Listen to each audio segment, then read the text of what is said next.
Hello, you're back with Suzann and Lainy. Suzann, hi, how are you? Welcome back. Hi, morning. Morning. Right, now you're actually teaching in a college at the moment, aren't you? So we're in the post-16 world today. But I can imagine when you first found out that you were going to have to teach from afar, online, in whichever way you've decided to at your college, there was some reactions to that. Do you want to just talk us through what happened when you found out that was going to go ahead? In all honesty, the first reaction I think was panic because it was just, we're closing, we're going to be going online from next week. So we need you up and running next week. What form we were left very open with what form we could actually do. We were all bundled into a room to be shown how to use a webinar thing, but it wasn't hands-on. We were just sitting in a room having it shown to us. And I think we all just kind of sat there and went, what? And it was just panic. I think that's really the only way to do it. We got a few chances to play with it. And then we went live. And we've actually been teaching online proper lessons for a few weeks now. What were the biggest challenges of doing that? Because lots of people are doing this, obviously, and different people are doing different ways of trying to get to learners. But in post-16, I guess it is slightly different because you've got older learners. But what were the challenges? There were lots, really. I think at first it was, well, what are we going to teach? And how are we going to do it? And I think there was a fear as well that we were going to have to be really whizzy straight away because, it's online. I'd never used anything like Google Classroom before. So it was a really, really steep learning curve. We had this new webinar system that we used, and actually a big issue was webinar etiquette. So when we were actually trying to use it as a group, people were all talking over each other, everyone's trying to have a go. And in my own head, all I wanted was 5 minutes on it on my own, just have a quick play and have a go. But that wasn't necessarily how it could happen.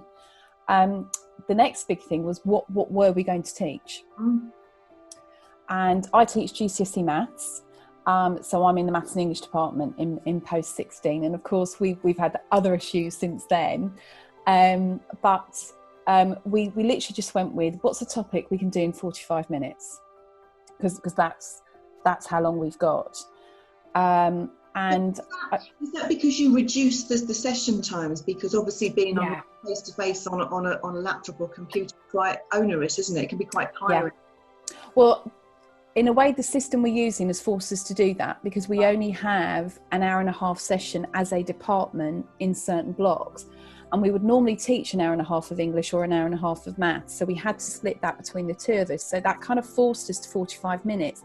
And actually, in a way, that's been a godsend, because 45 minutes has been just the right amount of time to do live teaching. Now we don't use cameras, so students don't see us, we don't see students, so there's none of that going on. It's literally like a live PowerPoint. But the system we've got as well, it allows them to throw in questions and chats, which means we can still be interactive. And if it's been a really small group, we've been able to put the microphones on, so you can actually have that feedback as well. But the feedback from students has actually been really, really positive. It's quite surprised us, actually, to the extent we're now looking to use that. How can we now use these systems next year? Right. When we're back. So that's interesting. So what you've learned from that then is that there is a use for this type of teaching, and teams have responded very well to it, and you're actually going to implement it as part of your normal teaching when you go back. Yeah, we've actually really enjoyed it. It's been great, and the attendance has actually quite surprised us as well. We've had strong attendance, and attendance actually went up over time, where you might have thought it might have gone down. We've got issues at the moment because, of course, now they're not running towards an exam anymore in functional skills or in GCSE, but we're still running sessions to keep them ticking over, because unfortunately some students will be coming back next year and studying again. Yes. But we are looking at how can we timetable webinars now into our daily curriculum, because we have students who travel quite far to come to college, so costs and things like that for disadvantaged students is really difficult. It's live, things happen. That was subtle. Okay, so Suzann and I were talking about keeping our videos to a manageable length, and we failed. And that was a manageable length. But just to wrap up then, Suzann, because yeah. I've seen lots of fun videos where people are interviewing one another, they've done much worse than that. So just to sum up, if you were going to give anybody some key learning or some key kind of tips or anything, what would you say has worked really good for you or has been really useful?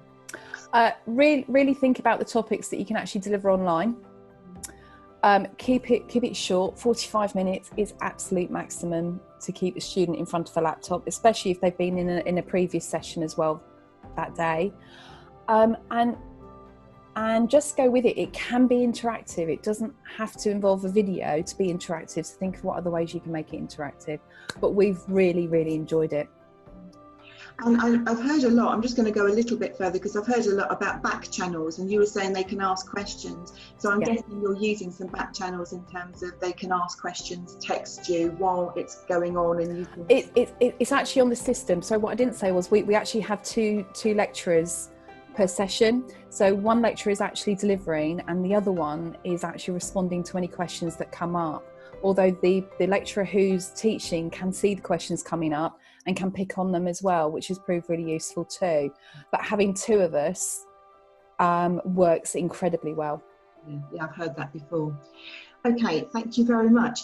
And lots of people have been saying that particularly with the older groups, the teenage groups, that the online learning is working really well. And we do know that if there are things that they access through things like Google Classrooms and other things, they tend to do that like early hours of the morning, and they do a lot of work in odd hours that may not be our hours, but they're very much an adolescent brain hour.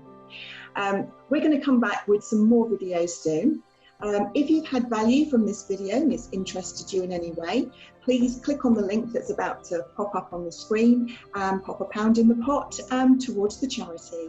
Thanks very much for listening. Take care. See you soon. Bye. Bye.